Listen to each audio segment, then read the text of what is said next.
Hello, hello, hello. My name is Ashley Brown. I am a Central Florida realtor with La Rosa Realty downtown Orlando.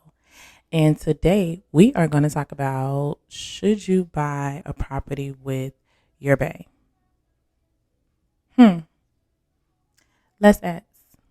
Bae, should we buy a property together? There's a wall. There's no bae right here. There's no bae. All right, disclaimer.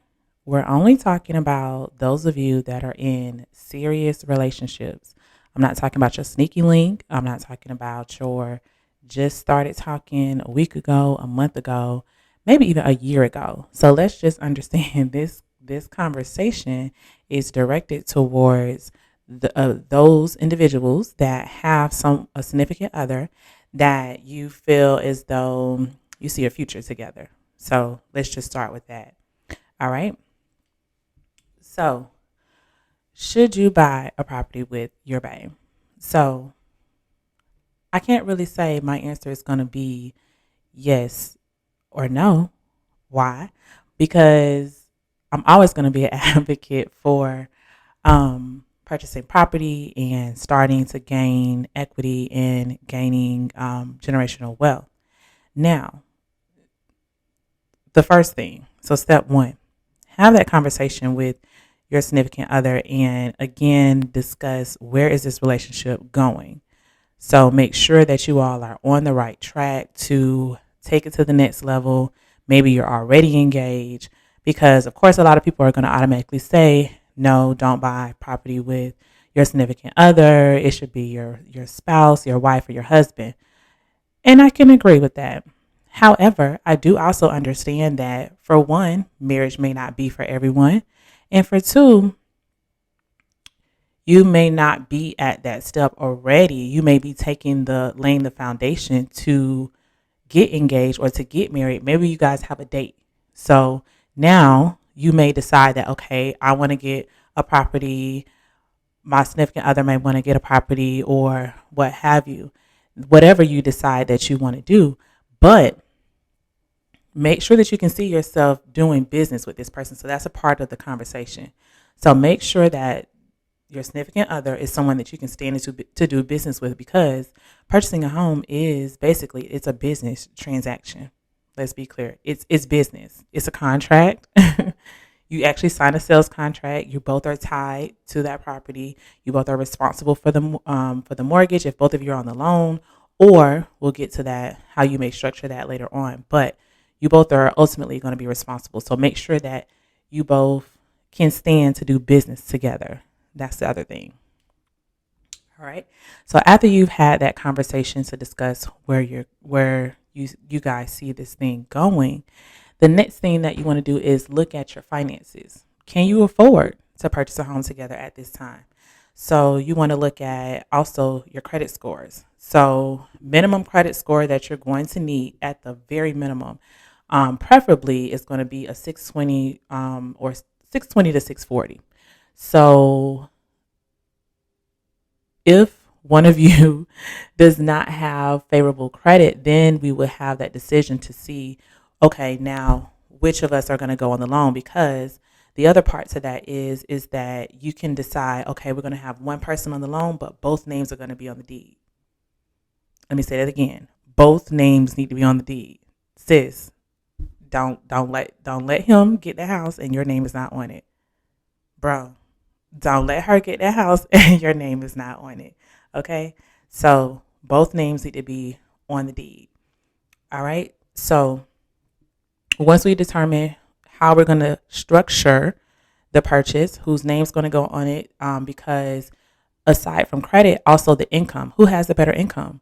One person may make more than the other, so that might be the person that we want to start off with having on the loan if their credit and income both will suffice for the loan or for the purchase. Then again, both names go on the loan. Again, I mean not on the loan, but on the deed. Both names go on the deed. And then the goal should be after that is to go ahead and have the person whose name was not on the loan to now get another property. So the goal should not be just to get one house. The goal should always be is to have multiple properties. That is how you build and establish wealth. Once you get those multiple properties, you have income coming in, whether you decide to do it as a rental property. You guys might even decide. So the flip side of that is everybody's like, no, it should be, your spouse, or, because they're just only thinking, okay, we're both going to be living in this house. But what if you decide to do basically a business deal with your bae? That's why I said make sure that you both can see yourself doing business together, because the other side of that is that you both can decide to go in on a flip. You can purchase a home, flip it, put it back on the market. Now you're both not tied to it. As far as like longevity, it's a short-term project where you both can make some money. Hello, let's make money. So we recall also when Moneybag got his land gifted to him. I mean, we don't know the details as far as how that all worked out on paper when Ari gave it to him. Everybody had, and I even put it in my story one day, and everybody was like, no, I would not. If it's not my husband, I would not buy it. Da, da, da, da. But I'm pretty sure Ari is a smart girl. I'm pretty sure she had her name somewhere on that deed. There was something in a contract. Sis had her lawyers make sure that she was also going to benefit from that as well. And even still, we know that they're also in a different tax bracket. Maybe she could afford to just gift him some land, and if the stuff went south, they went their separate ways. Whatever he profited off of it or whatever happened, at that time it was out of love. Again, we assume because we don't know what's going on with these celebrities in their relationships. So I don't even want to touch on that. So doubling back to what we said, I can't say that I'm completely against it. I'm not against purchasing a home with your bae, because again, you guys can go about it in so many different ways. You can go about it just to do an investment property, a home that you both are going to live in. You can flip a home together. Like, just make sure you have the papers drawn up and make sure you're doing it with a person that you actually see yourself with for the long term. Of course, things happen. Of course, yes, the goal would be is to, do marriage and then purchase a home. But the other side of it is you might, have plans to have this beautiful big wedding, whatever, what have you. And then, as we all know how the market is, the prices are steadily increasing. So you're waiting for after we get married to now we're going to start purchasing properties when you've missed out on so many deals that you guys could have already joined on. As we know, the saying is buy real estate and wait. Don't wait to buy real estate. If you've been under a rock and haven't noticed what's going on with the real estate market, for one, interest rates are starting to increase. They're not increasing they're still historically low compared to, the double digit interest rates that we have seen in the past. Of course, we're not there, but they're basically just going back to where they were pre-pandemic. They're still going to the rates where they were pre-pandemic. Also, we know that since the pandemic, the prices have increased about 20%. Prices have gone up. This was the time to get you a house, maybe live in it for a little bit, sell it, and you could have made easily six figures. I have multiple of my clients that have done that. So it's all about, that'll be another segment for another day, is you got to get out of this, I don't know what this is, this fearful mindset. Like I referenced another day, is you have to, for real estate, it's almost like double dutch. It's like, yeah, you're waiting to get in it because you see the prices increasing. You see the interest rates going up. You hear someone saying, no, it's not a good time. No, let's be clear. It's always the right time to purchase, because even if it's not feasible for you to purchase your primary home or your dream home, it's always a good time to get an investment, because you're going to secure that property and you're going to start building equity. So why not do it? The topic of this was with your bae. So ladies and men, also, you're asking about their favorite color, their zodiac sign.